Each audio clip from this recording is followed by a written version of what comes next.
What's going on, Giants fans? Some big news to report, and of course it's not official until after tomorrow. Tomorrow, of course, is the deadline for the Giants to franchise Landon Collins. But there are several sources that have come out and said that they do not expect the Giants to franchise this guy. Now, it would cost $11 million to franchise Collins. And I am not the biggest Collins fan in the world, but I do recognize that our secondary is awful, and that's with him there. He's by far our best player.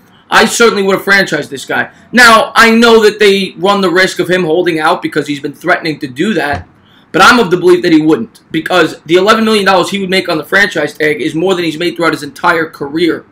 It's unlike the Le'Veon Bell scenario where Bell already had a lot of money in the bank. So I really thought he would have came back, but it looks as if, according to the rumors, and again, it's not official, that Landon Collins will not be back with the New York Giants.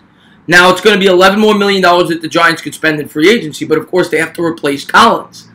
More bad news to throw on top, and it's what I suspected. Some of the big names have already been franchised in the pass rusher market. Frank Clark from the Seahawks, Tank Lawrence from the Cowboys. Now, Tank Lawrence is already threatening to hold out himself. He's saying that he needs a long-term commitment from the Cowboys. But the pass rusher market is thinning out. I think if this is the case, if they do not franchise Landon Collins, I think the Giants have to hit the safety market head on. They cannot go into the season with the secondary that they have in place, especially without Landon Collins. I thought that the Giants needed to add a safety when I thought Landon Collins was going to be back. Now you couple the fact that they're probably letting him go. I don't feel comfortable with Curtis Riley in the starting lineup. The Giants are going to have to attack the safety position in the draft and add one in free agency. I don't see them adding two big free agents at the same position in this year's class. I have said from the start I would like them to target Amos. That's, of course, if he becomes available. I've heard rumors that he probably will be the safety from the Bears. I think he fits perfectly and he does not break the bank.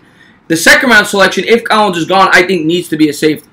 I think it needs to be a safety, or they need to trade up to the end of the first round, because Curtis Riley is the worst player in football as far as I'm concerned. And the Giants can't go into the season with that poor of a secondary. So this just opens up one more big hole, and I don't know what they're going to do. In free agency, I think you need to add a safety. I think you need to add an offensive lineman, and I'd like to add a pass rusher. Now, with this extra money, maybe they'll be able to finagle something around where they'll be able to accommodate all three needs. So we'll see. But as a Giants fan, I'm kind of shocked, to be honest with you. I thought Landon Collins would be back this year on the franchise tag. If I was the GM, my plan of action would have been to tag Collins. Now, of course, as I said earlier, he may have held out. I don't think he would have. I would have tagged Collins, and then the next year it's 120% raise. I would have tagged him a second time. It would have been roughly $14 million. It would have worked out to be roughly a $12.5 million contract over the course of 2 years on a per-year basis.